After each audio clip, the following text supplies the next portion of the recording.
बिस्मिल्लाहिर्रहमानिर्रहीम। आज का हमारा टॉपिक है blood supply of the uterus कि कौन सी ब्लड वेसल्स हैं जो यूट्रस को सप्लाई करती हैं। तो सबसे पहले ये सिलसिला शुरू होता है एब्डोमिनल एओर्टा से।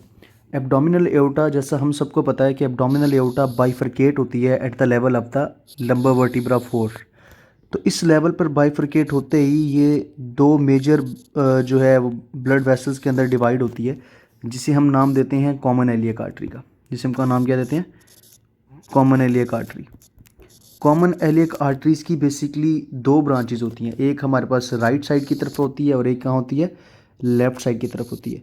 तो कॉमन एलियक आर्टरी जैसे ही जो है वो डिवाइड होती है, बनती है, तो कॉमन एलियक आर्टरी बनने के फ़ौरन बाद वो दोबारा दो हिस्सों के अंदर डिवाइड हो जाती है।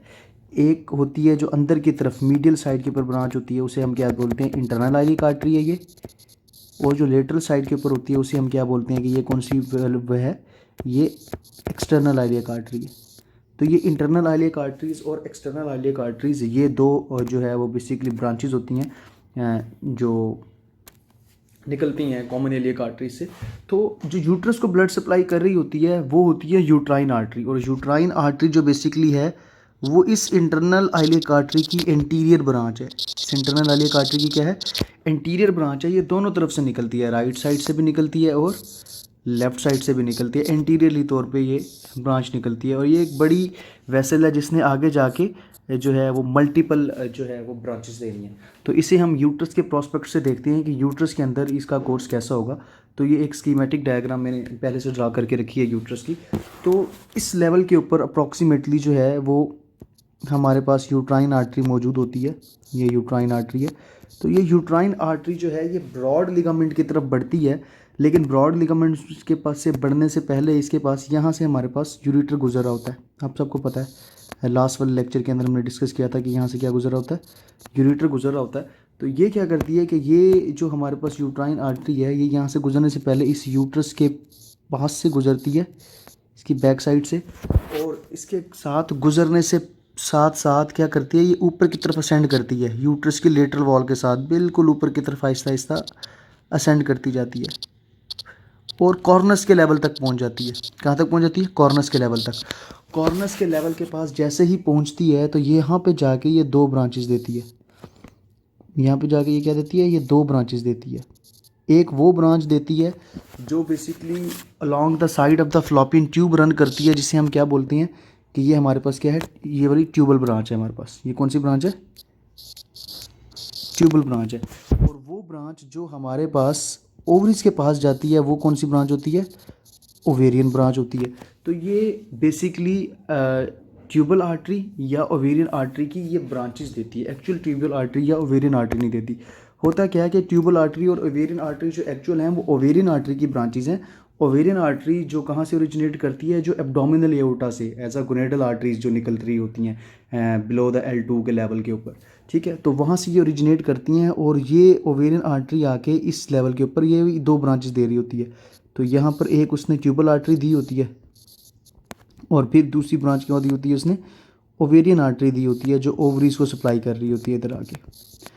तो ये क्या करता है? ये ओवेरियन आर्टरी और ट्यूबल आर्टरी, ओवेरियन आर्टरी और ट्यूबल आर्टरी एनास्टोमोसिस करती है। एनास्टोमोसिस का मतलब होता है मिलना। ये अपनी सेवरल ब्रांचेस के साथ मिल जाती है, tubal branch of the uterine artery के साथ। और जो ओवेरियन आर्टरी होती है ये ovarian branch of the uterine artery के साथ मिल जाती है। ठीक है, जब ये यहाँ पर मिलते हैं तो ये छोटे छोटे प्लेक्सिस बनाते हैं। ये छोटे छोटे क्या बनाते हैं? प्लेक्सिस बनाते हैं। ट्यूबल आर्टरी उसको सप्लाई कर रही होती है, ओवेरियन आर्टरी ओवरीज को सप्लाई कर रही होती है। और यूजुअली तौर पे जो ओवरीज के अंदर मेडुला बन रहा होता है, ओवेरियन मेडुला बन रहा होता है, तो उसके अंदर जितनी भी ब्लड वेसल्स होती हैं, जो मेडुलरी प्लेक्सिस होती हैं, वो सारे के सारे इस एनास्टोमोसिस की वजह से बनते हैं। वो सारे के सारे क्या करते हैं? वो इस एनास्टोमोसिस की वजह से वजूद के अंदर आते हैं। फिर यूट्राइन आर्टरी जिस लेवल पर यूट्रस के पास से यूरेटर के पास से गुजर रही होती है, यहाँ पर ये ब्रांचेस देती है यूरेटर्स को। ठीक है, जिससे हम क्या बोलते हैं कि ये यूरिट्रल ब्रांचेस हैं। यूट्राइन आर्टरी की कौन सी ब्रांचेस हैं? यूरिट्रल ब्रांचेस हैं। ये कौन सी हमारे पास आर्टरी थी? यूट्राइन आर्टरी थी, मेजर यूट्राइन आर्टरी। ठीक है, और इसी तरह यूट्राइन आर्टरी यहाँ तो ऊपर की तरफ जा रही थी, तो सर्विक्स के पास से गुजरते हुए ये इस लेवल से नीचे की तरफ जाती है और दो ब्रांचेस देती है। एक वो जो सर्विक्स की तरफ जाती है, और फिर छोटी छोटी ब्लड वेसल्स जो अल्टीमेटली वजाइना की तरफ जाती हैं।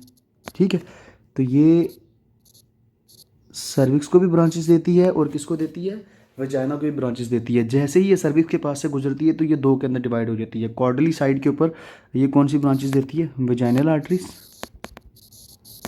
ठीक है, और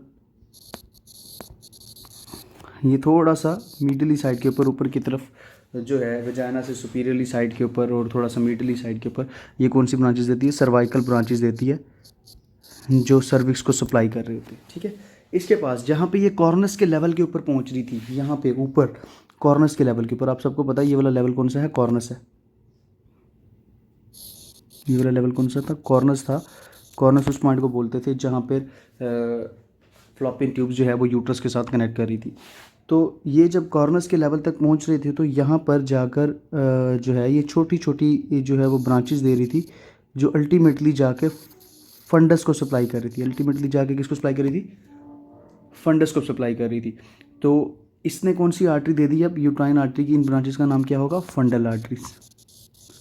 तो हम देखें तो यूट्राइन आर्टरी एक बड़ी आर्टरी है जो ओवर द कोर्स, अपने पूरे कोर्स के साथ साथ मल्टीपल ब्रांचेस देती जा रही है। सबसे पहले यूट्राइन आर्टरी जैसे ही निकली तो वो क्या किया, ब्रॉड लिगामेंट से गुजरी। ये वाला एरिया जितना भी था ये क्या था, ब्रॉड लिगामेंट के अंदर आता था। लास्ट लेक्चर के अंदर हमने पढ़ा था कि ये वाला एरिया किस में आता था, ब्रॉड लिगामेंट के अंदर आता था। तो ब्रॉड लिगामेंट के अंदर से यूट्राइन आर्टरी पास हुई और वो क्या किया, यूट्रस के बिल्कुल लेटरल वॉल के साथ साथ गई, और जब कॉर्नस के लेवल तक पहुंची तो उसने वहाँ पे दो ब्रांचेस दी, एक ट्यूबल ब्रांच दी और एक ओवेरियन ब्रांच दी। ट्यूबल ब्रांच ने अनास्टोमोस किया ट्यूबल आर्टरी के साथ जो फ्लॉपिंग ट्यूब को सप्लाई कर रही थी, जो एक्चुअल में ब्रांच थी ओवेरियन आर्टरी की। और इसी तरह ओवेरियन जो ब्रांच थी उसने अनास्टोमोस किया ओवेरियन आर्टरी के साथ, और इन दोनों ने मिलकर छोटे छोटे प्लेक्सेस बनाए जिन्होंने अल्टीमेटली ओवेरियन मेडुला बनाया, ओवेरियन मेडुला के अंदर प्लेक्सेस बनाए। और कॉर्नस के लेवल के ऊपर इसने फंडस को कुछ ब्रांचेस दी जिसका हमने नाम रखा कि ये फंडल ब्रांचेस हैं। और जब ये नीचे की तरफ आई तब यूरेटर के पास से गुजरी तो इसने वहाँ पर यूरेटरल ब्रांचेस दी जिसने यूरेटर को सप्लाई किया। और उसके बाद जैसे ही ये सर्विक्स के पास पहुँची तो उसने मीडियल साइड के ऊपर सर्वाइकल ब्रांचेस दी, और कॉर्डल साइड के ऊपर क्या दी, कॉर्डल और मीडियल साइड के ऊपर कौन सी ब्रांचेस दी हैं, वो इसने वेजाइनल आर्टरीज दी हैं। तो जैसा ही यूट्रस ये यूट्राइन आर्टरी जो है ये मज़ीद भी ब्रांचेस देती है, मतलब कि विद रिस्पेक्ट टू अगर इसकी लेयर्स देखा जाए, यूट्राइन वॉल की लेयर देखा जाए तो ये मज़ीद ब्रांचेस देती है। फॉर एग्जांपल हम एक यहाँ पे डायग्राम बना के एक चीज़ देखते हैं कि यूट्रस के अंदर ये कैसे ब्रांचेस देती है। कि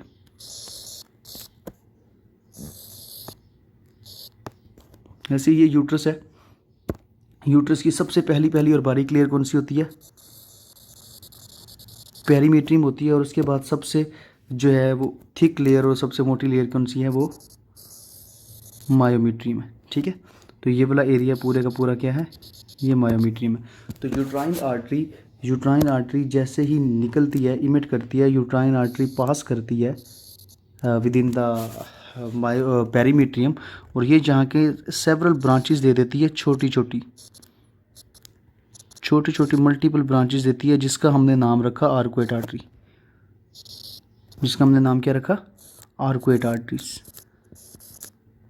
आर्कुएट आर्टरी जो है वो with in the myometrium supply कर रही होती हैं और मायोमेट्रियम के मेजर पोर्शन को सप्लाई करती हैं। ठीक है, मायोमेट्रियम से आगे की तरफ इन्हीं आर्कुएट आर्टरीज ने मज़ीद फिर छोटी छोटी ब्रांचेस दी। देखिए कि जब वेसल कोई भी चीज़ शुरू होती है तो वो थिक होती है, तो ऐसे जैसे आहिस्ता आहिस्ता वो ब्रांचेस देती जाती है तो वो छोटी छोटी होती जाती है। तो क्या हुआ कि इसने आगे मज़ीद जब ब्रांचेस दी तो इस एक आर्कुएट आर्टरी ने मज़ीद आगे मल्टीपल जो है वो क्या दी, वो ब्रांचेस दी। ठीक है, इसी तरह अगर हम इसको डिस्कस करें तो इसने भी क्या दी, मल्टीपल ब्रांचेस दी। ठीक है, तो इन मल्टीपल ब्रांचेस का ये जो थी, इसने ये सप्लाई कर रही थी बेसिकली मेजर पोर्शन जो था, जो बाद वाला पोर्शन था मायोमेट्रियम का जिसने एंडोमेट्रियम के साथ कनेक्ट करना था, उसको सप्लाई कर रही थी। तो इसका हमने नाम रखा रेडियल आर्टरी। क्या नाम रखा इसका हमने, रेडियल आर्टरी इसका नाम रखा। तो ये हमारे पास रेडियल आर्टरी है। रेडियल आर्टरी किसके पास ब्रांचेज है, तो सबसे लास्ट के अंदर हमारे पास सबसे इम्पॉर्टेंट चीज़ है, हमारे पास क्या दो लेयर्स हैं। ये है हमारे पास एंडोमेट्रियम, और एंडोमेट्रियम के ऊपर ये क्या है हमारे पास, एंडोमेट्रियम की फंक्शनल लेयर है जो ऊपर की तरफ अब मैं ड्रा कर रहा हूँ, और नीचे की तरफ ये क्या थी, ये बेजल लेयर थी। So this is bezel layer and this is functional layer.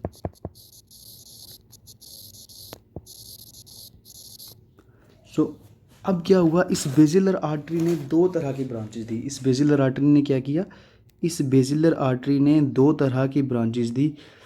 एक ब्रांचेस इसने वो दी जो हर वेसल से निकली और सीधा के सीधा इन फंक्शनल लेयर के अंदर घुस गई, बिल्कुल सीधी की सीधी, इस तरह से मल्टीपल।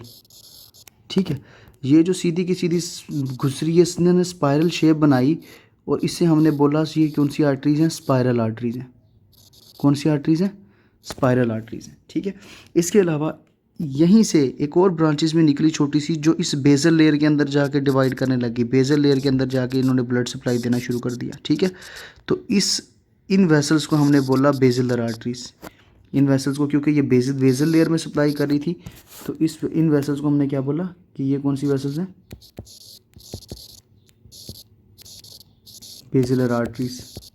ठीक है, तो हम यूँ बोलेंगे, इन शॉर्ट हम यूँ बोलेंगे कि यूट्राइन आर्टरी ने यूट्रस की वॉल के अंदर जो आर्टरीज दी, उसमें सबसे पहले कौन सी है, आर्कुएट आर्टरी है।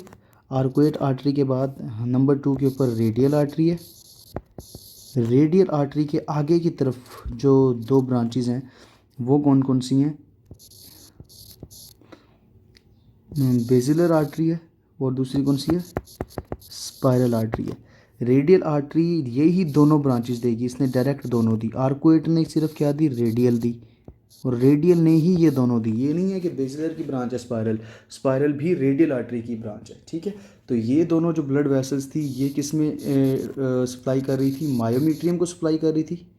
ठीक है, और ये दोनों ब्लड वेसल्स किसको सप्लाई कर रही थी, एंडोमीट्रियम को सप्लाई कर रही थी। ठीक है, याद रखें, क्योंकि यूट्रस के अंदर फंक्शनली तौर पे सबसे ज़्यादा रोल किसका है, एंडोमीट्रियम का है। सबसे ज़्यादा रोल किसका है, एंडोमीट्रियम का है। तो एंडोमीट्रियम के अंदर ये मौजूद ये जो ब्लड वेसल्स हैं, स्पाइरल आर्टरीज और बेजिलर आर्टरी, इसका सबसे ज़्यादा रोल है।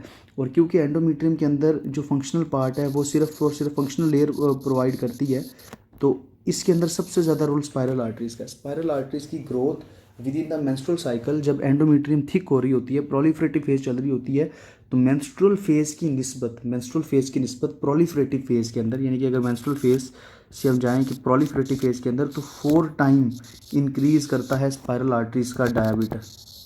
कितना इंक्रीज करता है, 4 टाइम्स इंक्रीज करता है इसका डायामीटर। और अगर प्रेगनेंसी हो जाए तो मेंस्ट्रुअल साइकिल की निस्बत ये डायमीटर 6 to 8 टाइम इंक्रीज करता है। तो स्पाइरल आर्टरीज जो है वो बड़ी इंपॉर्टेंट है, लेकिन ये इतनी छोटी होती हैं कि हम इसको अल्ट्रासाउंड के ऊपर यूजली तौर के ऊपर डिटेक्ट नहीं कर सकते। तो स्पाइरल आर्टरीज का फ्लो देखने के लिए हम फिर डिपेंड करते हैं आइदर या तो आर्कुएट आर्टरी के ऊपर, या बैक के अंदर मेजर जो इनको सप्लाई कर रही है यूट्राइन आर्टरी के ऊपर। ठीक है, होपफुली आप लोगों को समझ आ गया होगा इनका आर्टरीज का कोर्स और इनकी ब्रांचेस वगैरह सारी जिस तरीके से सप्लाई कर रही हैं।